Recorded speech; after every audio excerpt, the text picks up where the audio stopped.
علیکم ورحمۃ اللہ وبرکاتہ۔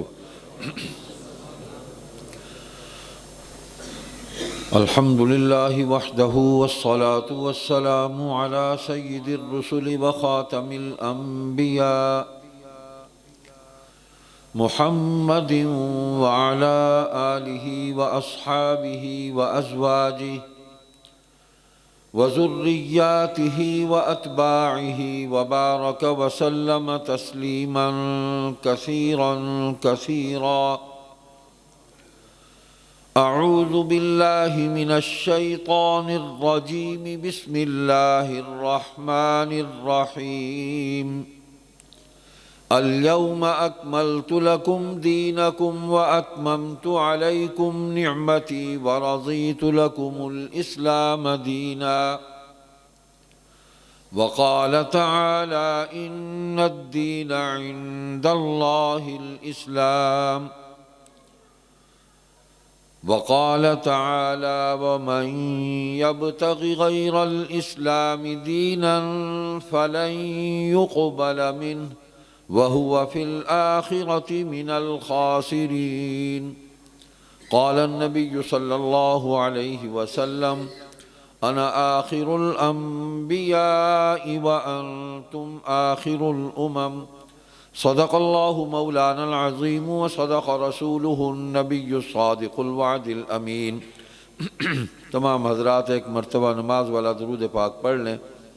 اللہم صلی علی محمد وعلی آل محمد کما صلیت علی ابراہیم وعلی آل ابراہیم انک حمید مجید۔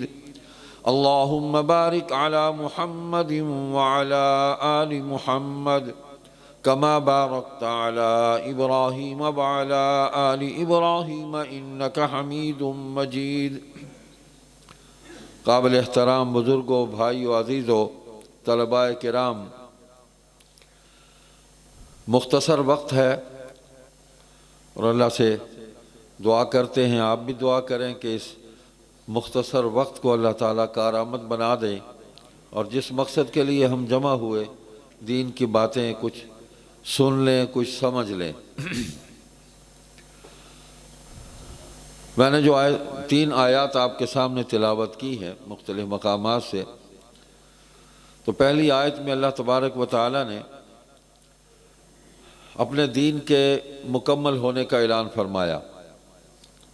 یہ آخری آیت ہے جو نازل ہوئی، نزولی ترتیب میں یہ آخری آیت ہے کہ آج کے دن ہم نے تمہارے لیے تمہارے دین کو مکمل کر دیا اور اسلام کو بطور دین کے تمہارے لیے پسند کیا۔ اور دوسری آیت میں اللہ پاک نے یہ بات واضح فرما دی کہ اللہ کے نزدیک دین صرف اسلام ہے، اس کے علاوہ جو کچھ بھی ہے وہ دین نہیں ہے، سب باطل ہے۔ اور تیسری آیت میں اللہ پاک نے فرمایا، یہ آواز تھوڑی کم کریں، یہ سیٹیاں بج رہی ہیں، پہنچ رہی ہے آواز، سب کو سن رہے ہیں، کہ اسلام کے علاوہ کوئی اور دین اگر تم قبول کرو گے اور میرے سامنے اس دین کو لے کر تم پیش ہوگے تو قبول نہیں کیا جائے گا، آخرت میں سوائے نقصان اور خسارے کے تمہیں کچھ نہیں ملے گا، نفع نہیں ہوگا۔ تو اللہ سبحانہ و تعالیٰ نے جس دین کو، جس نظام کو اور نبوت و رسالت کے جس منصب کو سیدنا آدم علیہ السلام سے شروع کیا، اس کو حضور پر نور خاتم النبیین محمد کریم صلی اللہ علیہ وسلم کی ذات اقدس پر اس کو مکمل فرما دیا۔ دین مکمل ہو گیا، کتاب آخری آ گئی، کتاب مکمل ہو گئی، علم مکمل ہو گیا، اخلاق مکمل ہو گئے، نبوت و رسالت مکمل ہو گئی، اپنے کامل درجے پر ہر چیز پہنچ گئی، اور قیامت تک تمام زمانے جو ہیں وہ حضور صلی اللہ علیہ وسلم کے زمانے قرار دیے گئے کہ ہر زمانے کے لوگ جو ہیں بنی نوع انسان اب قیامت تک حضور محمد کریم صلی اللہ علیہ وسلم کی نبوت و رسالت سے ہی روشنی حاصل کریں گے، آپ کی تعلیم سے، آپ کے اخلاق سے، آپ کے اسوہ حسنہ سے، آپ کی حدیث سے، آپ کی سنت سے، آپ کی پوری تعلیم سے، آپ کی پوری سیرت سے بنی نوع انسان اس سے نفع اٹھا سکیں گے اور اسی سے ہدایت ملے گی، اور کوئی ذریعہ نہیں۔ تو ہم تک دین پہنچنے کے جو ذرائع ہیں، سب سے پہلا ذریعہ وحی کا ذریعہ ہے، جو اللہ تعالیٰ کا اپنا خاص نظام ہے، اور اس نظام، اللہ کے کسی بھی نظام میں کوئی مخلوق جو ہے وہ دخل اندازی نہیں کر سکتی۔ مخلوق عاجز ہے، وہ اپنا نفع اور نقصان جو ہے اس کا صحیح ادراک نہیں کر سکتی، چاہے جائے کہ اللہ تعالیٰ کے نظام کے اندر دخل اندازی کر سکے، ممکن ہی نہیں ہے۔ تو اللہ تعالیٰ نے مخلوق میں سے ہی اپنے بندوں کو چنا، جیسے اللہ فرماتے ہیں ہم نے چنا، اجتبیناہم وہدیناہم الی صراط مستقیم، ہم ہی چنتے ہیں، ہم ہی ہدایت دیتے ہیں، اور ہدایت دے کر ہم انہیں سیدھے راستے پر چلاتے ہیں۔ تو وہ پیغمبر علیہ الصلاۃ والسلام کی ذات اقدس ہے، اور کل انبیاء ہیں علیہم الصلوات و تسلیمات۔ تو اللہ تعالیٰ نے ان کے ذریعے دین کو مختلف مراحل سے اس کی تکمیل جو ہے وہ ہوئی، آدم علیہ السلام سے لے کے حضور صلی اللہ علیہ وسلم تک۔ تو وہی جو ہے یہ نبیوں پر آتی ہے، عام لوگوں پر نہیں آتی۔ اللہ تعالیٰ نے اپنی وحی کے لیے بھی بندوں کو چنا ہے، ایسا نہیں ہے کہ ہر کسی پر وحی آ جائے۔ پہلا ذریعہ وحی ہے، اور یہ عقل میں آنے والی بات نہیں ہے، عقل میں تو اللہ بھی نہیں آتا۔ فرشتے کہاں سے آئیں گے، وحی پیغام رسانی وہ کہاں سے آئے گی؟ تو شرط یہی ہے کہ غیب پر ایمان لاؤ، یؤمنون بالغیب، مومنی وہی ہے جو غیب پر ایمان لاتے ہیں، نہ اللہ کو دیکھا، نہ فرشتوں کو، نہ وحی کے اس سلسلے کو دیکھا، تو کس کو؟ حضور صلی اللہ علیہ وسلم کو دیکھا۔ تو ان کے ذریعے سارا غیب کا نظام معلوم ہوا، ان پر ایمان لاؤ، جو فرماتے ہیں حق ہے اور سچ ہے، اسی کے ساتھ تمہاری نجات، تمہاری کامیابی دنیا و آخرت کی وابستہ ہے۔ تو وہی لے کے آنے والے حضرت جبریل علیہ السلام ہے، سید الملائکہ، جو امین ہیں۔ انہوں نے وحی کے اندر کوئی خیانت نہیں کی، جیسے وصول کی اللہ تعالیٰ سے، ویسے ہی حضور صلی اللہ علیہ وسلم تک پہنچا دی۔ لوح محفوظ سے قرآن کریم اللہ کے حکم سے وہاں سے لیتے رہے، اور حضور صلی اللہ علیہ وسلم کے قلب اطہر پر نازل فرماتے رہے، حضور کو سناتے بھی رہے۔ ایسا ہرگز نہیں ہے کہ جبریل علیہ السلام نے یہ قرآن لے کر جانا کسی اور کے پاس تھا، لیکن غلطی سے حضور کے پاس آ گئے، یا ایسا بھی نہیں ہے کہ کچھ حصے انہوں نے چھوڑ دیے اور کچھ حصے حضور تک پہنچا دیے۔ تو جو وصول کیا پوری امانت کے ساتھ حضور صلی اللہ علیہ وسلم تک پہنچا دیا۔ فرشتہ کسی کی بات نہیں سنتا، غلاظ شداد لا یعصون اللہ ما امرہم ویفعلون ما یؤمرون، اللہ کے حکم اور امر کو پوری شدت کے ساتھ پورا کرتے ہیں، اور کسی کی نہیں سنتے مانتے، وہ صرف اللہ کا حکم مانتے۔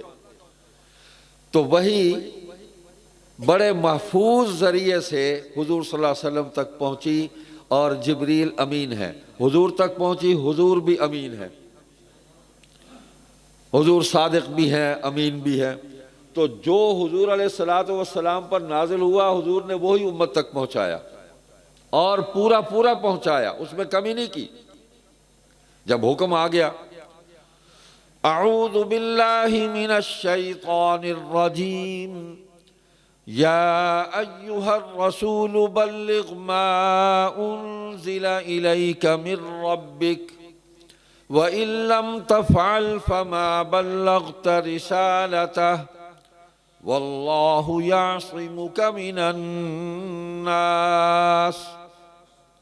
کیا میرے رسول، جو کچھ آپ پر آپ کے رب کی طرف سے نازل ہوا ہے، اس کو آگے پہنچا دیں، اور اگر آپ نے نہ پہنچایا، وَإِن لَّمْ تَفْعَلْ فَمَا بَلَّغْتَ رِسَالَتَهُ، تو آپ نے اس منصب پیمبری، منصب نبوت اور اس ذمہ داری اور اس امانت کو آگے پہنچانے کا حق ادا نہیں کیا۔ واللہ یعصمک من الناس، یہ لوگوں کا خوف نہ کریں، یہ جو مرضی کہتے رہے، آپ ان کی پرواہ نہ کریں، ان سے آپ کو ہم بچائیں گے، ہم آپ کی حفاظت کریں گے۔ تو کفار و مشرکین کے مظالم، رکاوٹیں، حضور صلی اللہ علیہ وسلم پر مصائب، تو پہلے تو آپ صرف اپنے خاندان میں، اپنے دوستوں میں، وانذر عشیرتک الاقربین، وہاں تک دین پہنچا رہے تھے، لیکن جب سیدھا حکم آ گیا کہ اب سنا دو، اب دین کی بات کو برسر عام کرو اور میری اس دعوت کو پہنچا دو، تو حضور صلی اللہ علیہ وسلم نے اس میں کوئی کمی نہیں کی، پھر اس کا حق ادا کیا، جس کی گواہی صحابہ نے دی حجۃ الوداع کے موقع پر، جب حضور علیہ السلام نے سوال کیا، 10,000 قدوسیوں کا لشکر اور ان کی قدسی صفت جماعت سامنے تھی، آپ نے پوچھا کہ میں نے اللہ کا دین تم تک پہنچا دیا؟ تو صحابہ نے یک زبان ہو کر گواہی دی، یا رسول اللہ صلی اللہ علیہ وسلم، آپ نے دین پہنچانے کا حق ادا کر دیا۔ اور ایک صحابی کے الفاظ آتے ہیں کہ یا رسول اللہ، آپ نے تو ایسے پہنچایا کہ یہ دین اب ہمارے جسم کا حصہ بن گیا، ہماری کھال ہے جی، ہمارا گوشت، ہمارا خون، ہماری ہڈیاں، اس کے اندر دین داخل ہو گیا، تو یہ اب اس وجود سے جدا نہیں ہو سکتا، آپ نے ایسے پہنچایا۔ تو یہ دوسرا ذریعہ حضور علیہ السلام ہے دین پہنچنے کا ہم تک، اور تیسرا ذریعہ جو سب سے مضبوط ہے، جو پوری امت اور نبی کے درمیان ہے، وہ صحابہ ہے رضی اللہ عنہم ورضوا عنہ، جو اول المومنین ہے، کامل المومنین ہے، کامل ایمان والے، ان پر سارے تجربے جو ہیں وہ اللہ تعالیٰ نے کیے، اس دین کی پریکٹس ان سے کروائی ہے، وہ عبادات کا گوشہ ہو، وہ خاندانی معاملات کا شعبہ ہو، وہ تجارت کا شعبہ ہو، وہ جہاد کا شعبہ ہو، وہ حکومت کا شعبہ ہو، وہ عام انسانوں کی سماجی خدمت کا شعبہ ہو، وہ تعلیم کا شعبہ ہو، وہ عدالت کا شعبہ ہو، قانون ہو، ہر شعبے کے اندر اس جماعت کو اللہ تعالیٰ نے حضور صلی اللہ علیہ وسلم کی نگرانی میں تیار کیا، اور ان کا تزکیہ ہوا ہے، ان کی تربیت ہوئی ہے، ان کو صحبت نبوی میسر آئی ہے۔ اتنی بڑی صحبت ہے کہ آخری صحابی ابو طفیل عامر رضی اللہ تعالیٰ عنہ جو اس دنیا سے رخصت ہوئے ہیں، آخری صحابی ہیں، تو ظاہر بات ہے کہ آخر میں ہی آئے ہوں گے، اتنی طویل عمر بھی ملی، 100 سال سے اوپر عمر ملی۔ اس کی جوتی کو لگی ہوئی جو مٹی ہے نا، اس کے کروڑ میں ذرے کو بھی قیامت تک آنے والے تمام اولیاء جمع کر لیں، وہاں تک نہیں پہنچ سکتے، نہیں پہنچ سکتے۔ انہوں نے جن آنکھوں سے حضور کو دیکھا، جن کانوں سے حضور سے دین کو سنا، قرآن کی آیات کو سنا، اور حضور کے سامنے حضور کی نگرانی میں اس پر عمل کیا، اور حضور سے رضا کی سند لی، اور اللہ نے بھی رضا کا اعلان کر دیا۔ امتحان اللہ قلوبہم للتقوی، اللہ نے ان کے دلوں کا امتحان لیا، اور پھر ان کی مغفرت کا اعلان کر دیا۔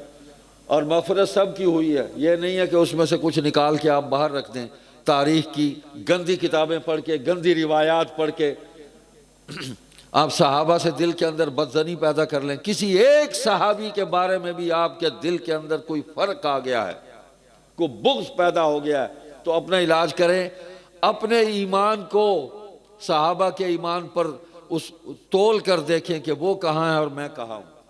صحابہ کے ایمان کو مت تولو، اس کا تول ہو گیا، اللہ نے تول کیا ہے، اور ان کو نفع بھی زندگی میں پہنچ گیا، اللہ تعالیٰ نے ان کو جنت کا سرٹیفکیٹ دے دیا۔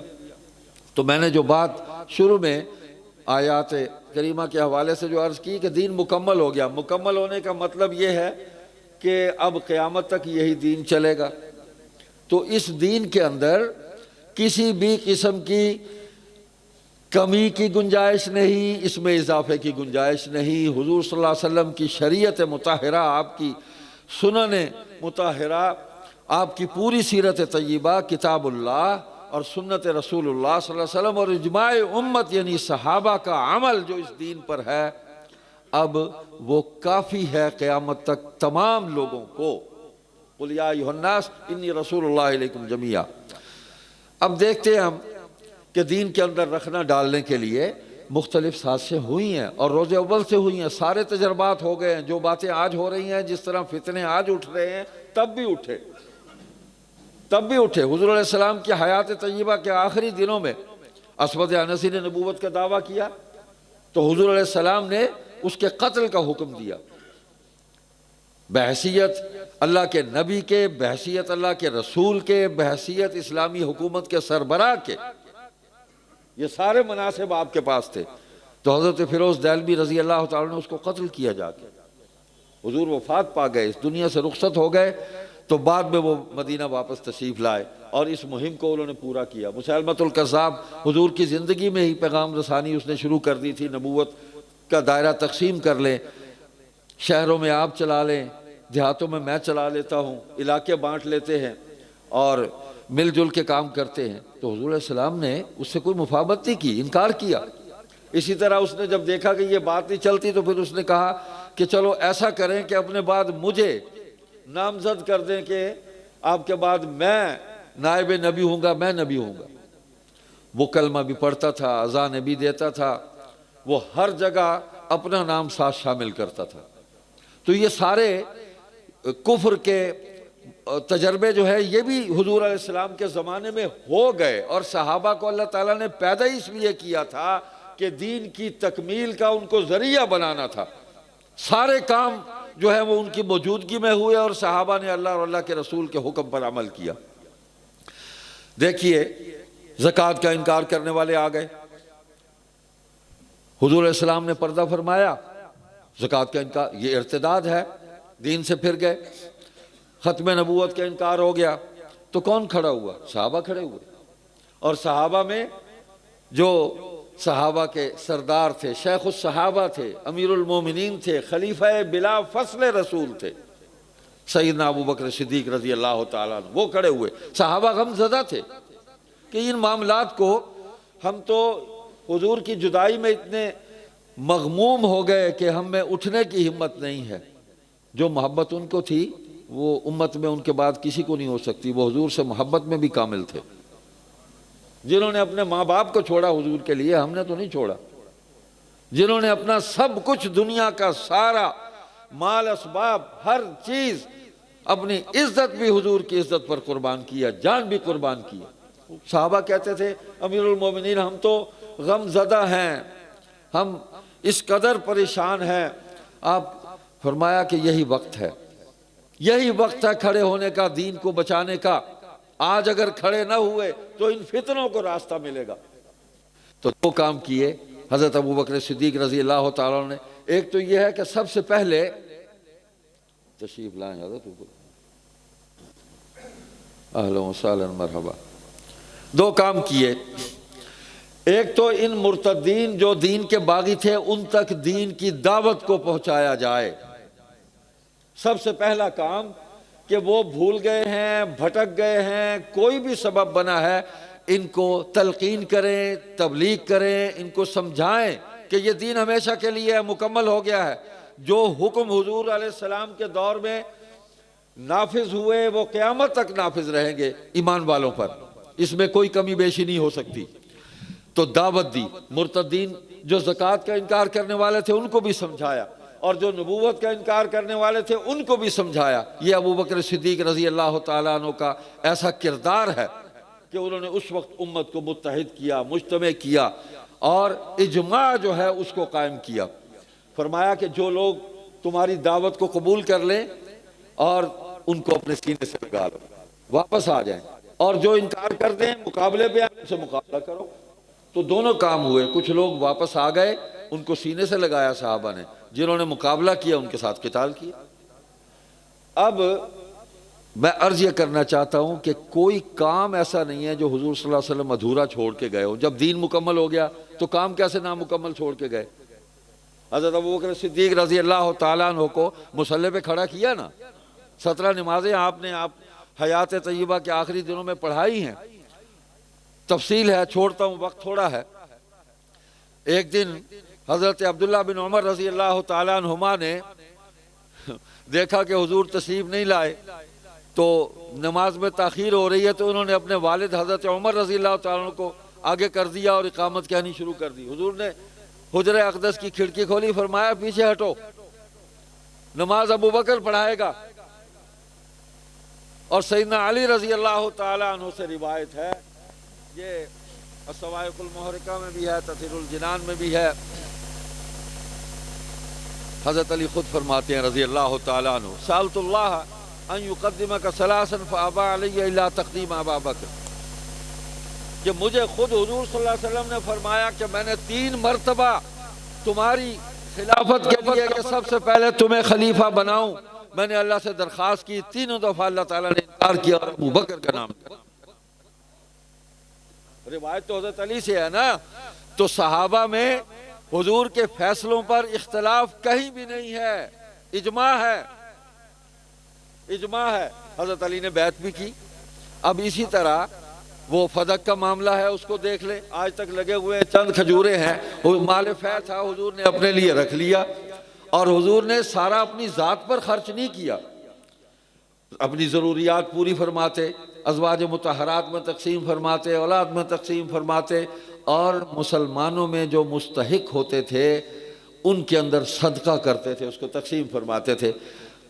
اب سوشل میڈیا کا دور ہے، یہ سب سے بڑا طاغوت اکبر ہے، عصر حاضر کا طاغوت اکبر سوشل میڈیا ہے، جس کو آنکھیں بند کر کے مذہبی اور غیر مذہبی لوگ سب استعمال کیے چلے جا رہے ہیں، کچھ نہیں دیکھتے۔ باتیں چل رہی ہیں کہ جی دھکے دے دیے جی، وہ مال چھین لیا جی، وہ تو نبی کی وراثت تھی جی۔ جب حضور علیہ السلام کی حدیث امیر المومنین نے سنائی ابو بکر صدیق نے سیدہ فاطمہ رضی اللہ تعالیٰ عنہ کو، کہ وہ فرمایا کہ ہم انبیاء کی کوئی وراثت نہیں ہوتی، مال نہیں چھوڑتے ہم، مال ہمارا وراثت میں نہیں ہوتا، ترکہ نہیں ہوتا، ہمارا ترکہ جو ہے وہ علم ہے۔ اللہ اکبر۔ تو سیدہ فاطمہ رضی اللہ تعالیٰ نے اس پر اطمینان کا اظہار فرمایا۔ یہ بھی حدیث وہ دوسری کتابوں میں ملتی ہے، جو اہل سنت سے الگ لوگ ہیں ان کی کتابوں میں بھی ملتی ہے، یہ روایات ملتی ہیں۔ سیدہ فاطمہ نے اس پر اطمینان کا اظہار فرمایا۔ جب باہر آئے تو سیدنا علی سے فرمایا کہ ہو سکتا ہے کہ میرے بڑے ہونے کی وجہ سے میرا اکرام کیا ہو، سیدہ فاطمہ خاموش ہو گئی ہو، اطمینان کا اظہار کیا ہو، تم سے زیادہ قریب کوئی نہیں ہے ان کے، تم جا کے پھر پوچھو، میں باہر کھڑا ہوں، جب تک مجھے اطمینان نہیں ہوگا میں نہیں جاؤں گا کہ سیدہ فاطمہ میری گفتگو سے، میرے استدلال سے، حدیث پیش کرنے سے وہ راضی ہیں یا نہیں ہیں۔ حضرت علی نے پھر پوچھا اور سیدہ فاطمہ نے اپنی رضا کا اعلان فرمایا کہ جب حضور کی حدیث آ گئی تو ختم بات۔ اب وراثت کیا ہے؟ نبی علیہ السلام نے اس کو بھی مکمل فرمایا، ترکت فیکم امرین لن تضلوا ما تمسکتم بہما کتاب اللہ و سنت نبی۔ دو چیزیں ہیں تمہارے درمیان چھوڑ کے جا رہا ہوں، ان کو مضبوطی سے پکڑ لو گے کبھی گمراہ نہیں ہوگے، اللہ کی کتاب ہے اور اللہ کے نبی کی سنت ہے۔ اور دوسری روایت میں حضور صلی اللہ علیہ وسلم نے یہ بھی فرمایا کہ میں تمہارے درمیان اللہ کی کتاب اور اپنی عطرت و عطرتی، اپنی آل، اپنے اہل بیت، اپنے اس کو بھی چھوڑ کے جا رہا ہوں، ان سے تعلق رکھنا، ان سے محبت رکھنا، ان سے جڑے رہنا۔ اور سیدنا ابو بکر صدیق رضی اللہ تعالیٰ نے اس کی، اللہ اکبر، ایسی اس کی عملی شکل سامنے لے کے آئے، جتنی محبت اہل بیت سے انہوں نے فرمائی۔ فرماتے ارقبوا محمد و اہل بیتی، حضور صلی اللہ علیہ وسلم سے جڑے رہو اور آپ کے اہل بیت سے بھی جڑے رہو۔ یعنی کتاب اللہ سے اگر تمسک کرنا ہے، دین سے نفع اٹھانا ہے، تو حضور صلی اللہ علیہ وسلم کا بھی خیال کرو، تو آپ کی آل اور اہل بیت کا بھی خیال کرو۔ اور کیا انہوں نے، اور اس مال کو اسی طرح تقسیم کیا جس طرح حضور صلی اللہ علیہ وسلم تقسیم فرماتے تھے۔ فرمایا کہ اس میں سے آپ کے جو اخراجات ہیں وہ آپ پر ہم خرچ کریں گے اور صدقہ بھی کریں گے، یہ بھی حضور کی سنت ہے۔ ابو بکر چلے گئے اس دنیا سے تو سیدنا عمر آ گئے، انہوں نے بھی اسی پر عمل کیا جو حضور نے کیا، جو ابو بکر نے کیا۔ حضرت عمر اس دنیا سے چلے گئے تو حضرت عثمان نے بھی اس پر ویسے ہی عمل کیا جیسے حضور نے، ابو بکر نے، عمر نے عمل کیا۔ حضرت عثمان شہید ہو گئے تو حضرت علی نے بھی اس پر ویسے ہی عمل کیا جیسے آپ سے پہلے عمل ہوتا آیا۔ بات تو یہ ہے نا کہ اب تو حضرت علی کی خلافت تھی، وہ چھین لیتے کہ یہ میرا مال ہے، میرا ترکہ ہے، تو اگر ترکہ تقسیم ہوتا تو پھر امہات المومنین پر بھی تقسیم ہونا تھا اور بھی رشتہ دار تھے۔ لیکن حضور کی حدیث کے بعد فیصلہ سب صحابہ نے تسلیم کیا۔ حضرت عباس کو اس کا نگران بنایا، ولی بنایا، حضور کے چچا، اور وہی اس مال کو اکٹھا کر کے پھر تقسیم کیا کرتے تھے۔ تو یہ سوشل میڈیا پر اس قسم کی جو باتیں چلتی ہیں، اپنے ایمانوں کو مضبوط کریں، کچھ پڑھا کریں اور اپنے بزرگوں سے جڑے رہا کریں، ان سے پوچھتے رہا کریں۔ یہ مراکز، یہ مدارس اسی لیے ہے۔ آج آپ حدیث شریف کا، ہمارے جامعہ فاروقیہ کے طلباء جو ہیں میں اس کو اپنا مدرسہ ہی سمجھتا ہوں، اپنا جامعہ سمجھتا ہوں، ہاں، بغیر حضرت کی دعوت کے بھی میں آ جاتا ہوں، یہ بلا لیتے ہیں تو ان کی محبت ہے۔ تو حدیث پڑھیں گے آج اور تکمیل ہوگی بخاری شریف کی۔ یہ کس نے ہمیں پہنچائی ہے؟ دین ہم تک کیسے پہنچا ہے؟ صحابہ نے پہنچایا۔ حضور کی ساری ادائیں، شریعت کے سارے حکم، کتاب اللہ، حدیث رسول اللہ صلی اللہ علیہ وسلم، سنت رسول اللہ صلی اللہ علیہ وسلم، حضور کی ساری سیرت، ایک ایک ادا، ایک ایک بات، ایک ایک عمل ہم تک صحابہ نے پہنچایا۔ اگر ان پر اعتماد نہیں ہے تو پھر کچھ نہیں بچتا، کچھ نہیں بچتا۔ تو یہ حدیث ہم تک پہنچائی، اور حدیث کے اندر ہر جگہ صحابی کا ہی نام آتا ہے۔ عن انس رضی اللہ تعالیٰ عنہ، عن معاویہ رضی اللہ تعالیٰ عنہ، انہی سے روایت ہے۔ اللہ اکبر، کہ اللہ تعالیٰ جس سے بھلائی کا ارادہ فرما لیتے ہیں اس کو دین کی سمجھ اور فہم عطا کر دیتے ہیں۔ من یرید اللہ بہ خیرا یفقہہ فی الدین انما انا قاسم واللہ یؤتی۔ حضور فرماتے ہیں میں تو تقسیم کرنے والا ہوں جو اللہ مجھے عطا کرتے ہیں۔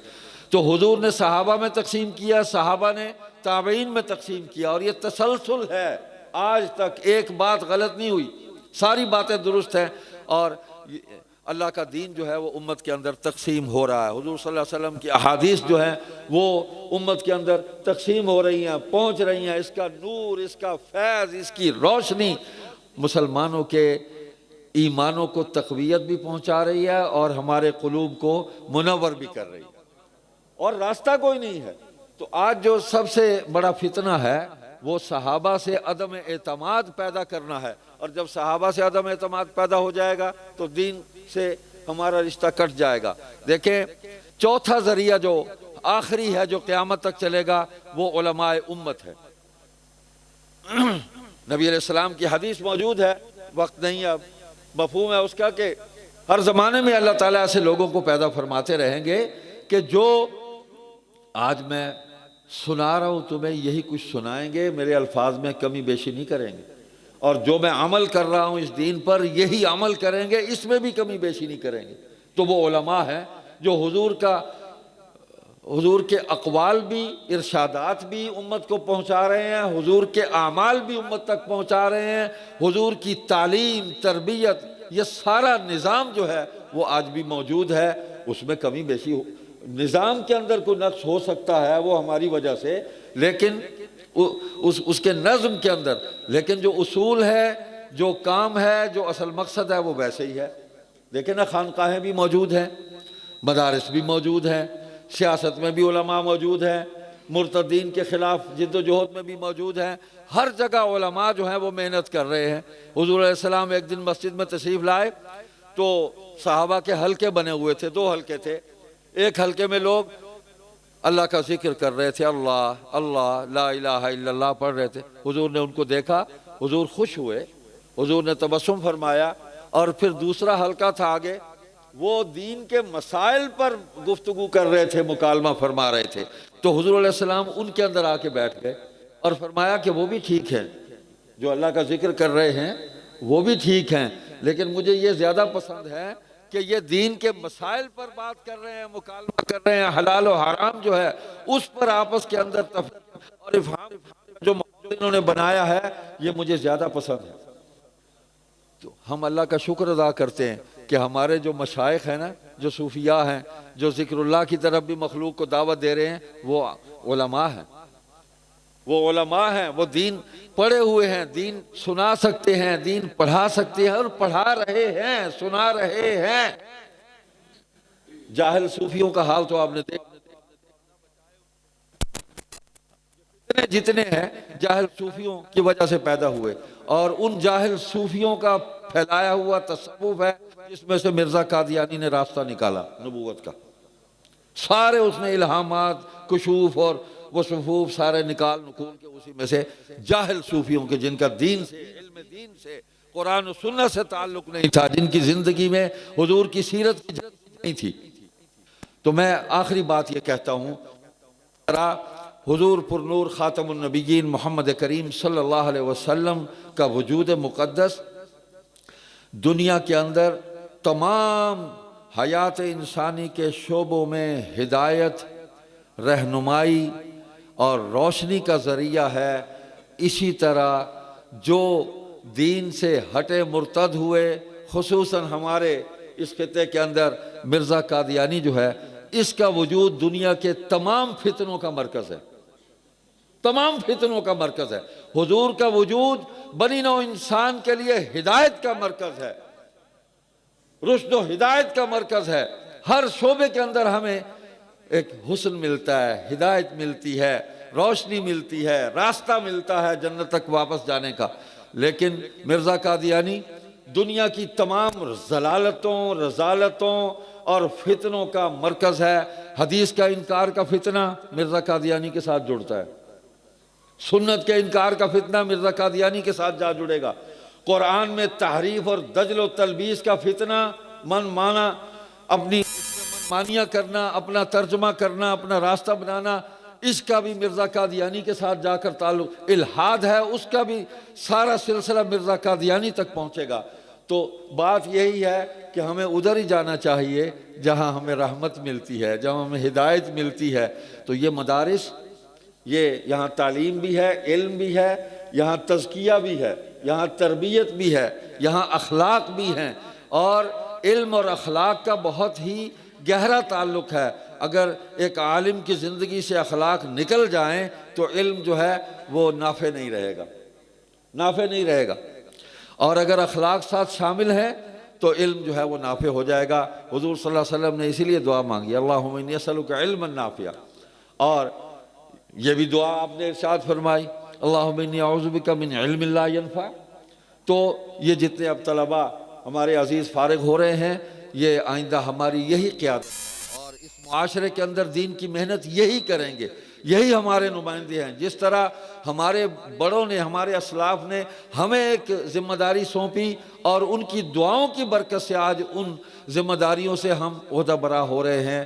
تو آپ کے اساتذہ، آپ کے والدین، آپ کے مشائخ، آپ کے مربیان، ان کی دعائیں آپ کے شامل حال ہیں، اور آپ ہی اس معاشرے کے اندر دین کے نمائندے ہیں، اور کسی خوف اور کسی ملامت کے بغیر اپنی پوری شناخت، جو آپ کی دینی شناخت ہے، جو اس ادارے میں آپ نے تربیت کے ذریعے حاصل کی ہے، اس کو کبھی بھی اپنے سے جدا نہیں ہونے دینا، اس شناخت کو باقی رکھنا ہے۔